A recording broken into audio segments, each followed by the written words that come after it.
So this Parthenium grass grows very commonly everywhere, and this Parthenium grass, ये actually ये Parthenium grass India में कैसे आई थी? This was brought to India while exporting several cereals like wheat और rice, कुछ मतलब crops जो बाहर से import किया था, sorry. तो उनके साथ में this Parthenium grass actually came up, and when ever since when it has come in India, उसके बाद से there is no stopping of this Parthenium grass. जहाँ पे भी whenever this grass, जहाँ पे भी इसको थोड़ी सी भी जगह मिलती है, this grass starts growing up and removes all the other herbs and shrubs from that particular area. And ये most commonly plains में मिलती है, plain areas में, ठीक है. एक और जो example है, that is the African catfish, and the scientific name is Clarius gadiapinus. So this African catfish has been actually illegally introduce in India.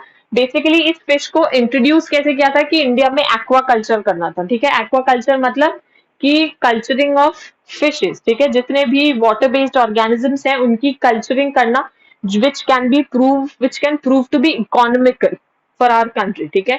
तो इस फिश को ऐसे बोल के इंट्रोड्यूस किया था, and it was actually illegally introduced. So ever since it has been introduced in the rivers of India, it is actually threatening the various native species of the fish which are found in the Indian rivers. ठीक है. So this was the third reason. Now fourth जो reason है of the biodiversity loss, that is actually co-extinction. So co-extinction में क्या आता है? There are certain obligatory mutualistic relationships exist in nature. Obligatory मतलब कि if there are two species, their association has to be there. मतलब obligatory मतलब होना ही होना चाहिए. अगर out of those two species अगर उन दोनों में से एक भी एब्सेंट है तो none of them will survive, ठीक है. So that means the obligatory relationship मतलब both the species have to be present. So mutualistic, जो mutualism होता है, you already understand, both the species are equally important for each other's survival. So removal of even one species will drive the other to extinction. So that is nature में बहुत सारे obligatory mutualistic relationships exist करते हैं. For example Pronuba, moth and yucca. तो ये Pronuba तो एक flower है और यक्का क्या होता है? एक मॉथ होता है, ठीक है. तो इनका बेसिकली क्या रिलेशनशिप होता है? दैट इज द जो एक फ्लावर का और एक पॉलिनेटर का रिलेशनशिप होता है कि फ्लावर को क्या रिक्वायरमेंट होती है. फ्लावर को चाहिए होता है कि जो उसका पॉलिनेटर है, पॉलिनेटर हो सकता है, it can be a butterfly, it can be a moth, ठीक है. तो ये जो पॉलिनेटर्स है फ्लावर की, क्या खुद इनके बीच में there is this mutualistic relationship. Flower को क्या रिक्वायरमेंट है? फ्लावर वांट्स कि इट शुड गेट पॉलिनेटेड, ठीक है, so that its pollens get dispersed everywhere and pollination gets done, ठीक है. जो पॉलिनेटर होता है, पॉलिनेटर की क्या रिक्वायरमेंट होती है? पॉलिनेटर को जब वो उसके ऊपर बैठता है, वो it gets food in return, various rewards like nectar, pollen, honey, all of these parts that are achieved by the pollinator. So this is a kind of mutualistic relationship, and this is a obligate mutualistic relationship.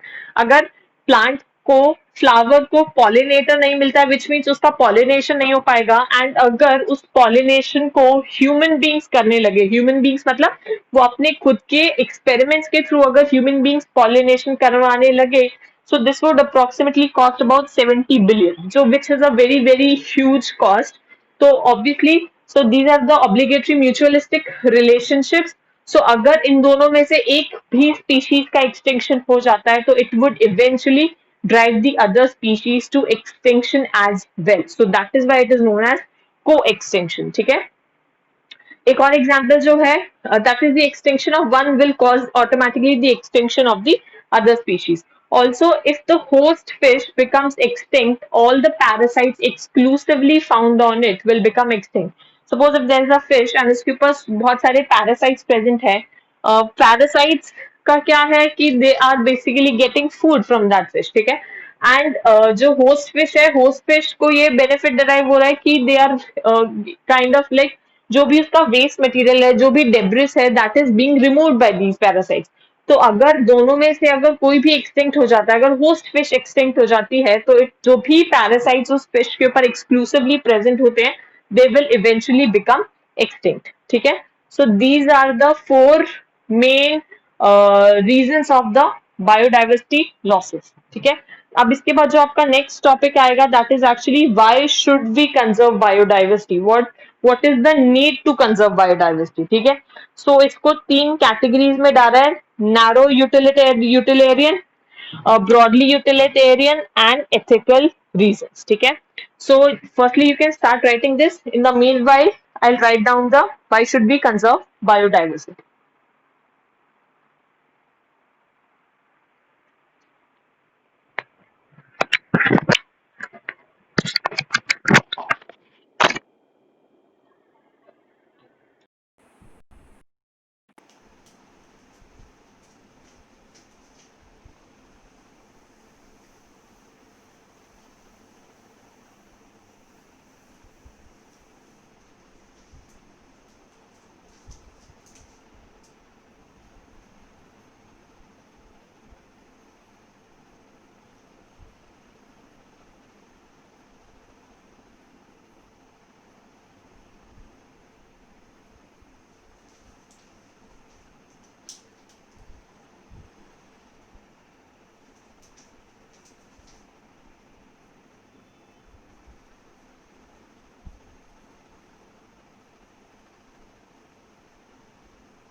So why should we conserve biodiversity? They are explained in three categories: narrow utilitarian, broadly utilitarian and the ethical reasons. ठीक है, narrow यूटिलेरियन मतलब कि narrow यूटिलेरियन में all सभी वो चीजें आएंगी which through which humans derive the benefit directly. So humans derive a major part of their requirements from the organisms. For example, food, जो भी फूड हम कंज्यूम करते हैं, it comes either from the plants or it comes from the animals or through the microorganisms. ठीक है, so all the food that we eat, it comes from various plants and animals. For example, the cereals, pulses, fruits and vegetables. ठीक है, जो fibers हैं, the fibers, a number of fibers, they are also derived from plants. For example, the cotton fibers, silk, wool, flax, all of these are the fibers which are obtained from plants. Timber, so wood is used as timber in the construction of various workplaces like furniture और sports goods या फिर various musical instruments. इन सबके construction में timber is used.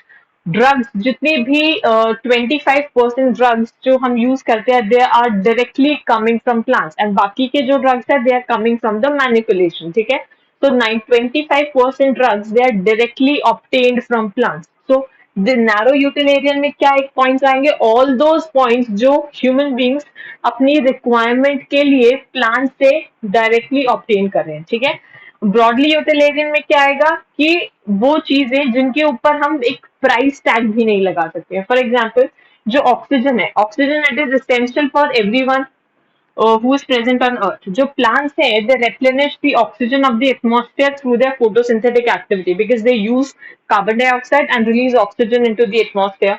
So तो वो plants oxygen को restore करने में हेल्प करते हैं. सो अगर हम प्लांट्स को रिमूव कर देंगे तो there will be lesser oxygen concentration in the air. ठीक है, एंड इसका एक एग्जांपल दिया है, जो अमेजोन रेन फॉरेस्ट है, वो अकेले पूरे वर्ल्ड की 20% ऑक्सीजन को अर्थ की 20% ऑक्सीजन को कंट्रीब्यूट करते हैं. ठीक है, ऑक्सीजन के बाद we can take the example of pollination.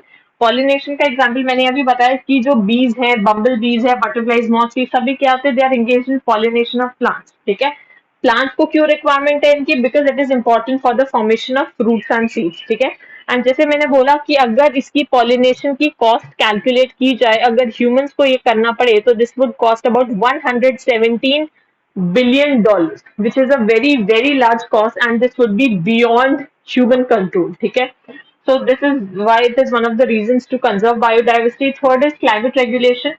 Forests and oceans, they regulate the global climate, and जितने ज़्यादा plants होंगे तो it would help in retention of more and more rain water. ठीक है, जो एक इसका अदर फॉर्म है पॉइंट का, which is the flood and erosion control. तो जितने ज्यादा प्लांट्स प्रेजेंट होंगे अर्थ पे, they would help in preventing the soil and the prevent the soil from the wind and the water erosion. ठीक है, and उसमें ही फ्लड के कम चांसेस होंगे. एस्थेटिक वैल्यू मतलब कि जो ये इको टूरिज्म है, it is also based on diversity. ठीक है, so it is very appealing. तो why do we go to several places? ठीक है, तो ये इको टूरिज्म के अंदर ही आता है. We visit several national park, biodiversity, या फिर जितने भी डिफरेंट एरियाज हैं, मॉन्यूमेंट्स है या वर्ल्ड हेरिटेज साइट्स को हम विजिट करते हैं. So they all have an aesthetic value. ठीक है, plus at the same time it also appeals और attracts the eco tourism. ठीक है, तो eco tourism होगा तो obviously it helps in increasing the uplifting the economy of the country. तो अगर total value of global biodiversity को calculate करें तो इट इज अबाउट $32 trillion पर year. So this is a very huge cost. ठीक है, so these are the two categories, narrow utilitarian and broadly utilitarian. इसमें बस एक छोटा सा एथिकल कैटेगरी बचा है, वो मैं लिख लेती हूँ, एंड बाकी का उसके बाद फिर हम नेक्स्ट क्लास में करेंगे. ठीक है, नैरो यूटिलियरियन के स्टार्टिंग का कुछ कवर कर लिया या वेट करूं? Have you written it? ये पूरा हो गया?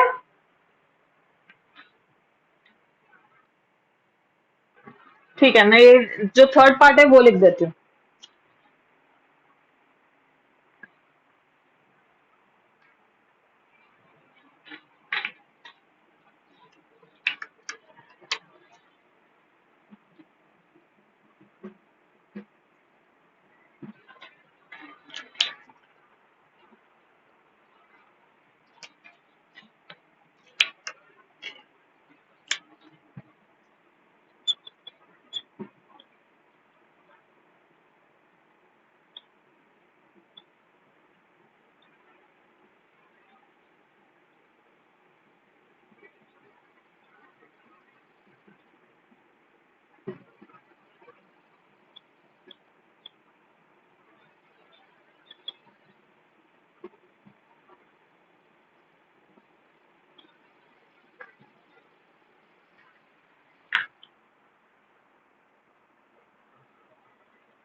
Topic gets over. बाकी का हम नेक्स्ट क्लास में कंटिन्यू करेंगे। अब इस चैप्टर में बहुत ज़्यादा नहीं बचा है, it only consist of the in situ conservation, ex situ conservation and some a few more topics. तो basically I hope next class में this chapter will get over.